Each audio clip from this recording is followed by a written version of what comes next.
being flattened. Fred, George, where were you when the bludger stopped Angelina scoring? We were 20 feet above her, stopping the other bludger murdering Harry, Oliver, said George angrily. Someone's fixed it. It won't leave Harry alone. It hasn't gone for anyone else all game. The Slytherins must have done something to it. But the bludgers have been locked in Madame Hooch's office since our last practice. There was nothing wrong with them then, said Wood anxiously.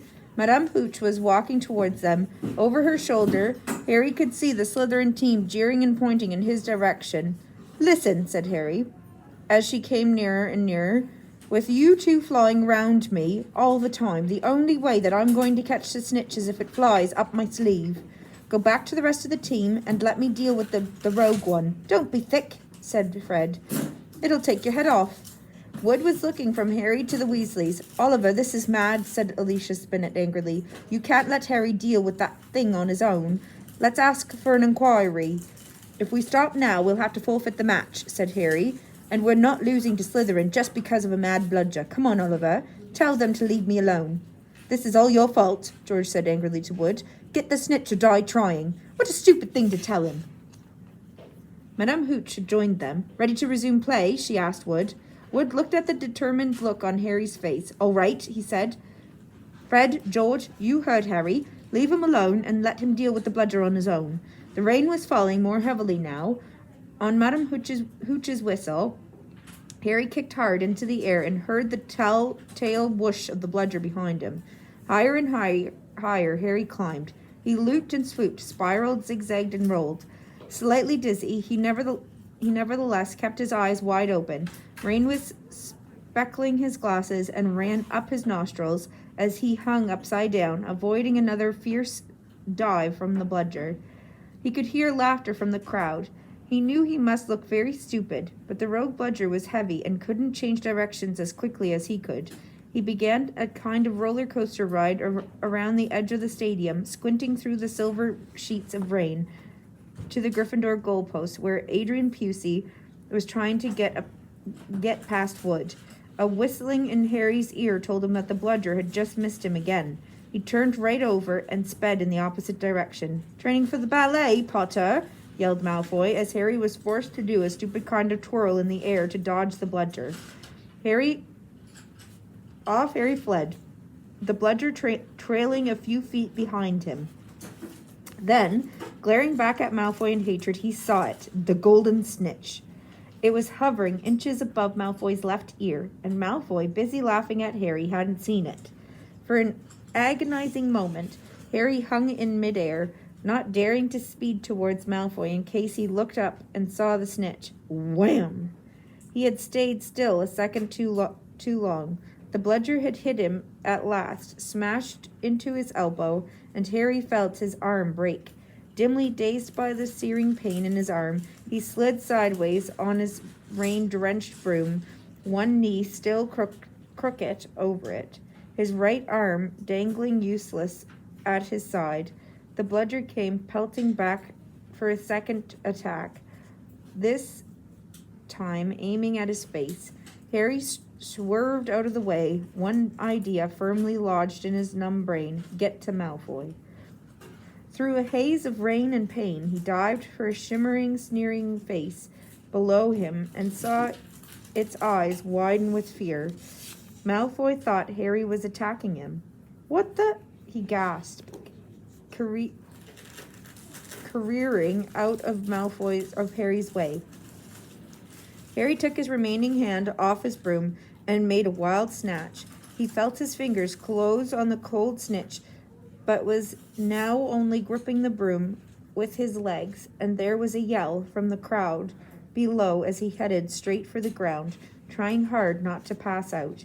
With a splattering thud, he hit the mud and rolled off his broom. His arm was hanging at a very strange angle. Riddled with pain, he heard, as though from a distance, a good deal of whistling and shouting. He focused on the snitch clutched in its good hand. Aha, he said vaguely, we've won. And then he fainted. He came round, rain falling on his face, still lying on the pitch, with someone leaning over him. He saw glittering teeth. Oh no, not you, he moaned. Doesn't know what he's saying, said Lockhart loudly to the anxious crowd of Gryffindors pressing around them. Not to worry, Harry. I'm about to fix your arm. No, said Harry. I'll keep it like this, thanks. He tried to sit up, but the pain was terrible. He heard a familiar clicking noise nearby. I don't want a photo of this, Colin, he said loudly. Lie back, Harry, said Lockhart soothingly. It's a simple charm I've used countless times. Why can't I just go to the hospital wing, said Harry, through clenched teeth. He should really, Professor, said a Muddy Wood, who couldn't help grinning, even though his seeker was injured. Great capture, Harry. Really spectacular. Your best yet, I'd say. Though through the thicket of legs around him, Harry spotted Fred and George Weasley wrestling the rogue bludger into the box. It was still putting up a terrific fight. Stand back, said Lockhart, who was rolling up his jade green sleeves. No, don't, said Harry weakly, but Lockhart was twirling his wand, and a second later had directed it straight at Harry's arm. A strange and unpleasant sensation started at Harry's shoulders and spread all the way down to his fingers. It felt as though his arm was being deflated. He didn't dare look at what was happening. He had shut his eyes, his face turned away from his arm, but his worst fears were realized as people above him gasped and Colin Creevey began clicking away madly. His arm didn't hurt anymore, but nor did it feel remotely like an arm. Ah, said Lockhart. Yes, well, that can sometimes happen, but the point is the bones are no longer broken. That's the thing to bear in mind. So, Harry, just toddle up to the hospital wing. Mr. Weasley, Miss Granger, could you escort him? Madame Pomfrey will be able to, tidy you up a bit. As Harry got to his feet, he felt strangely lopsided. Taking a deep breath, he looked down at his right side. What he saw nearly made him pass out again. Poking out of the end of his robes was what looked like a thick, flesh-colored rubber glove. He tried to move his fingers. Nothing happened. Lockhart hadn't mended Harry's bones. He had removed them. Madame Pomfrey wasn't at all pleased. You should have come straight to me, she raged, holding up the sad, limp remainder of what, half an hour before, had been a working arm.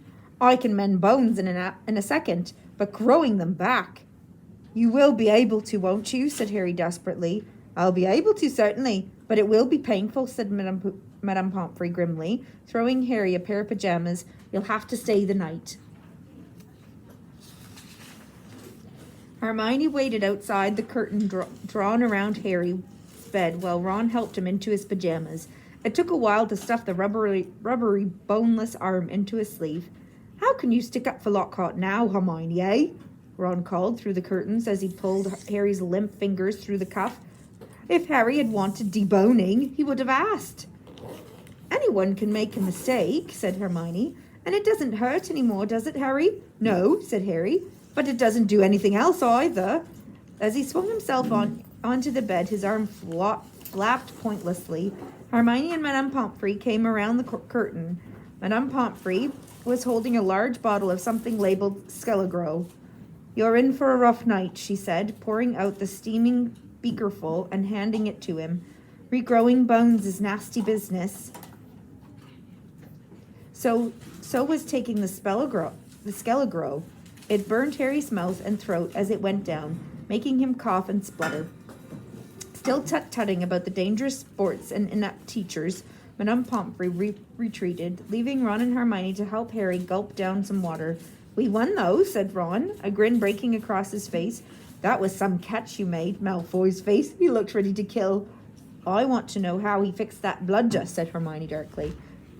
We can add that to the list of questions that we'll ask him when we've taken the polyjuice potion, said Harry, sinking back onto his pillow. I hope it tastes better than this stuff. If it's got bits of Slytherin in it, you've got to be joking, said Ron.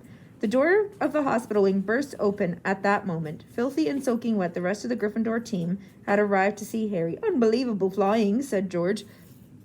I've just seen Marcus Flint yelling at Malfoy. Something about having the snitch on top of his head and not noticing. Malfoy didn't seem too happy. They had brought cake, sweets, and bottles of pumpkin juice. They gathered around Harry's bed and were just getting started on what promised to be a good party when Madame Pomfrey came storming over shouting, This boy needs rest. He's got 33 bones to regrow. Out! Out! And Harry was left alone with nothing to distract him from the stabbing pains in his limp arm.